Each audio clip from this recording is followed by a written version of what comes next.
હવે મિત્રો આ વિડીયોની અંદર આપણે ઉનાળુ ખેતી પાક વિશેની માહિતી આપવાની છે, જેમાં 18 તારીખથી લઈને 23 તારીખ વચ્ચે જે માવઠાના વરસાદના રાઉન્ડની શક્યતા છે તેના વિશેની જ વાત કરવાની છે। મુખ્યત્વે પોઈન્ટ જ એ છે આપણો, એટલા માટે થઈને આપણે આ વિડીયો બનાવી રહ્યા છીએ। મિત્રો વિડીયો છેલ્લે સુધી જોજો। વિડીયોની અંદર વાત કરીએ ને તો જે ઉનાળુ પાક છે જેમાં મગફળી છે, મગ, તલ અને જે અત્યારે જે ઉનાળુ પાક છે તેના વિશે વાત કરી લઈએ તો ઉનાળુ પાકની અંદર અત્યારે હાલ જે મિત્રોએ પાણી આપવાનું શરૂ કર્યું હોય તો હવે ફરીથી સૂચના આપી દઈએ છીએ। અત્યારે હાલ જ પાણી આપવાનું બંધ કરી દેવું। 18 તારીખથી તે 23 તારીખ સુધીના વરસાદ આવવાની 100% ચાન્સ છે। સમગ્ર ગુજરાત રાજ્યની અંદર માવઠાનો વરસાદ થવાનો છે અને માવઠાનો વરસાદ થાય અને ખેતરમાં પાણી વધારે ભરાઈ જાય તો પાણીનો નિકાલ થાય એ રીતે પાળા પણ પાડી દેવા, એટલે પાળા બાંધી દેવા, જેથી કરીને વધારાનું પાણી નીકળી જાય। કારણ કે જો વધારાનું પાણી ભરાઈ જશે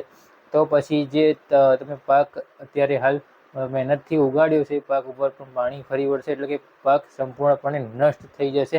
આવું પણ થઈ શકે છે।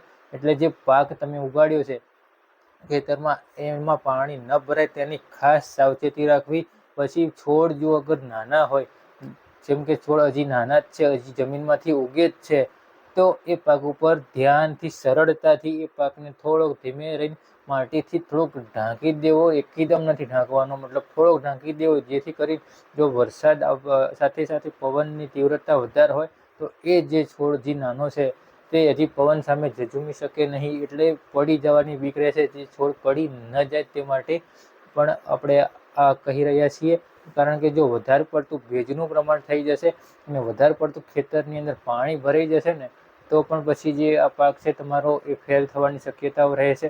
એટલે આ 2-3 બાબતો ખૂબ ધ્યાનમાં રાખવાની જરૂર છે। અને બિયારણ વાપરી હોય, કોઈ દવા છાંટવી હોય તો અત્યારે બિયારણ કે દવા છાંટવી નહીં, એમાં પણ ખાસ કરીને રાસાયણિક ખાતરનો ઉપયોગ કરતા હોય તો ન કરવો, ઓર્ગેનિક ખાતરનો જ ઉપયોગ કરવો, જેના વિશે આપણે નેક્સ્ટ વિડીયોની અંદર માહિતી આપીશું। પણ અત્યારે જે માહિતી આપી છે અત્યારે હાલ કોઈ પણ પ્રકારનો આપણે કીટનાશક દવાઓનો ઉપયોગ પણ ના કરવો, કારણ કે આ જે દવાઓનો ઉપયોગ કરો છો અત્યારે હાલનો ડાઉટ પણ વરસાદ આવતાની સાથે જ આ બધું ધોવાઈ જતું હોય છે અને પાક સર્વપણે નષ્ટ થઈ જતો હોય છે।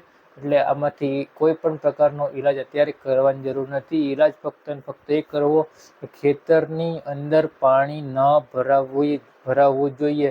જેટલી જરૂર છે એટલું પાણી મળી જાય તો બહુ છે, પણ એનાથી વધારે પાણી ભરાશે તો પછી પાકને નુકસાન થવાની શક્યતાઓ વધારે છે મિત્રો। એટલે આ એક ચોક્કસથી ધ્યાન રાખવાની બાબત છે, બરાબર। બાકી આજના વિડીયોની અંદર વિશેષ માહિતી તો આટલી જ હતી, પરંતુ હવે જો આગળના વિડીયોમાં બીજી વાત કરીશું કે પાકમાં હવે કંઈ નુકસાની થાય છે તો પછી એમાં કંઈ આપણે વળતર મળે એમ છે કે નહીં, સરકાર શું જાહેરાત આપે છે એના વિશે નેક્સ્ટ વિડીયોની અંદર માહિતી આપીશું મિત્રો। અત્યારે હાલ આ વિડીયોની અંદર આટલું જ।